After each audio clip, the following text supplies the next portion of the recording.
आज की दयनीय दुर्दशा से ग्रस्त शरीर बल और बुद्धि बल से हीन मानव को इस विपन्नता से छूटने का पथ प्रदर्शन करने के लिए गुरुदेव एक व्यवहार दर्शन की तरह अवतरित हुए।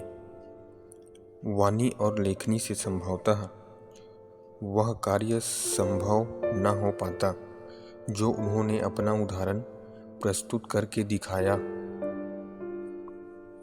उनका जीवन दर्शन पग पग पर इस सिद्धांत का प्रतिपादन करता है कि मनुष्य व्यक्ति हर परिस्थिति से जूझ सकता है और हर विपन्नता को पार करते हुए प्रगति के पथ पर निर्बाध रूप से गतिशील रह सकता है। पैतृक दृष्टि से वे संपन्न परिवार में उत्पन्न हुए। 2000 बीघे जमीन और अच्छी पूंजी उनके पिताजी छोड़ गए थे। यह सब संपदा मिलकर लाखों के बराबर होती थी।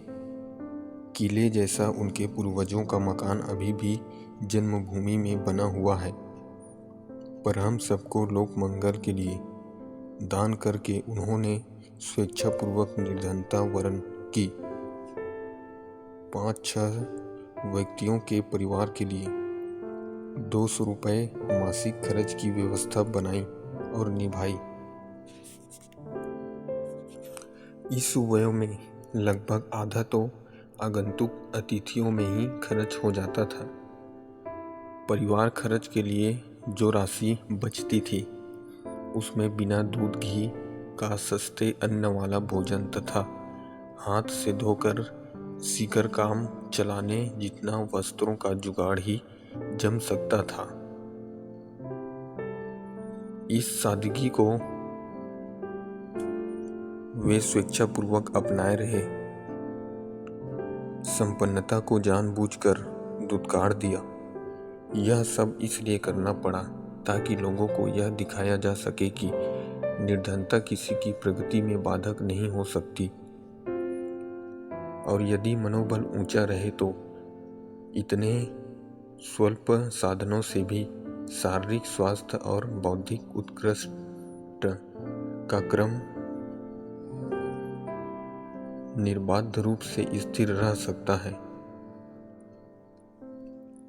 संपन्नता उपयोगी भले ही हो, साधनों से सुविधा भले ही रहती हो, पर उनके अभाव में भी कुछ अवरोध उत्पन्न होने वाला नहीं है।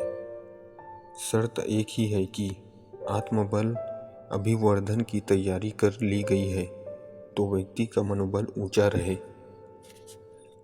60 वर्ष की आयु हो जाने पर उनके शरीर में न कोई विकार था न शैथिल्य। अच्छे खासे नवयुवक की तरह उनका शारीरिक मानसिक श्रम पूरे उत्साह के साथ चलता रहा था। थकान का नाम ही नहीं, दवा के नाम पर एक पाई का खर्च नहीं। लोग अक्सर मुझसे यह कहा करते, गुरुदेव इतना कठिन श्रम करते हैं, उनका स्वास्थ्य राष्ट्र की संपत्ति है।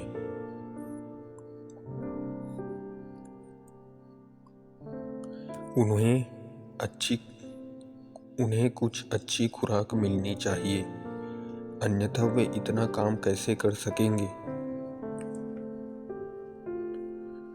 बात मुझे भी जच गई, सो एक दिन एक गिलास मौसमी का रस लेकर उनके पास पहुंचा। पूछा गया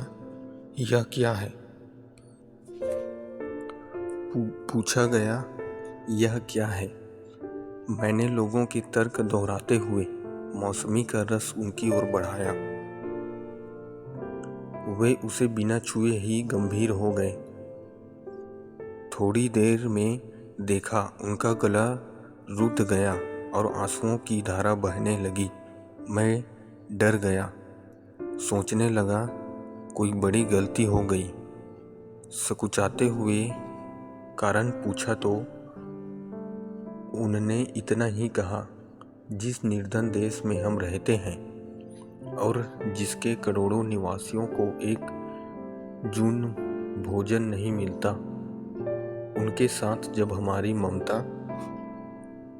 आत्मीयता जुड़ी हुई है तो किस प्रकार संभव है कि हम वह बहुमूल्य भोजन करें जो अपने इन पिछड़े कटुबिम्बियों को उपलब्ध नहीं है। फिर उन्होंने यह भी कहा, हमारा अहम अपनी काया तक ही सीमित नहीं है।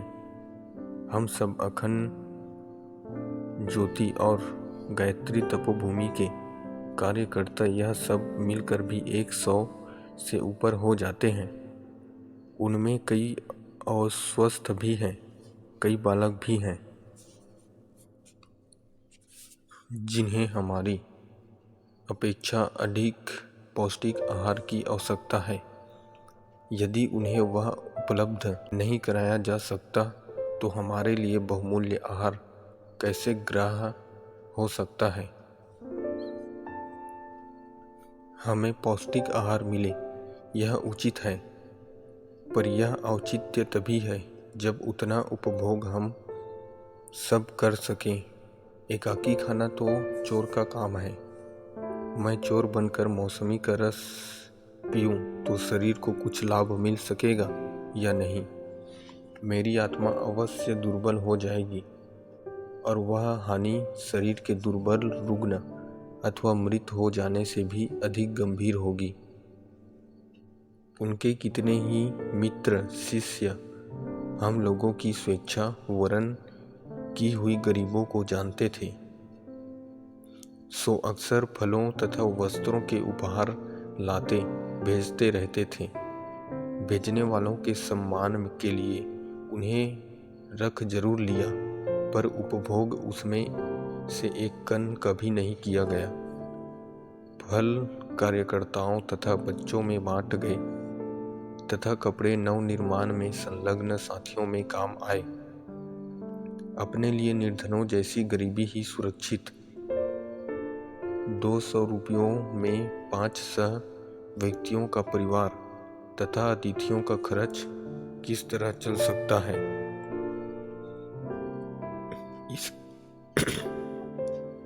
इसकी चतुरता मुझे जितनी आती है, बहुत कम महिलाओं को उतनी आती होगी। सभ्य लोगों जैसा आवरण और किफायत का अंत, इन दोनों का तालमेल कैसे मिलाया जा सकता है। इस कला को सीखा जा सके तो कोई भी गृहिणी अपने परिवार को दरिद्र जैसा दिखने न देगी।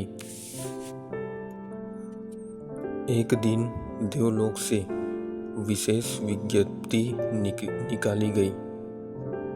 अमुक दिन सभी चित्रगुप्त से अपनी कुरूप वस्तुओं के बदले सुंदर वस्तुएं प्राप्त कर सकते हैं। शर्त यही है कि वह विधाता की सत्ता में विश्वास रखता हो। निश्चित तिथि पर तीनों लोकों के निवासी विद्रूप वस्तुएं लेकर देवलोक पहुंच गए। विधाता ने अंतर्दृष्टि से देखा कि सब आए या नहीं। उसने देखा कि शेष तो आ गए, केवल पृथ्वीलोक पर एक मनुष्य अपने आनंद में मग्न है। विधाता ने पूछा, भाई तुम अपनी वस्तुएं परिवर्तित करने क्यों नहीं गए? वह बोला,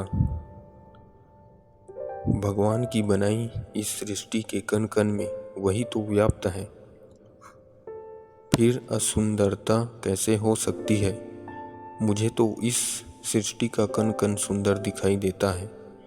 विधाता मुस्कुराए और चित्रगुप्त से बोले, वस्तुतः यही वह व्यक्ति है जो विधाता की सत्ता में विश्वास रखता है, जो सृष्टि को इसके समग्र रूप में स्वीकार करता है। उसके लिए सौंदर्य और कुरूपता का भेद नहीं है रह जाता। विधाता की कृपा भी उसी मनुष्य को प्राप्त हुई। इसी तरह की ज्ञानवर्धक बातें जानने के लिए आप हमारे चैनल को सब्सक्राइब, लाइक और शेयर करें।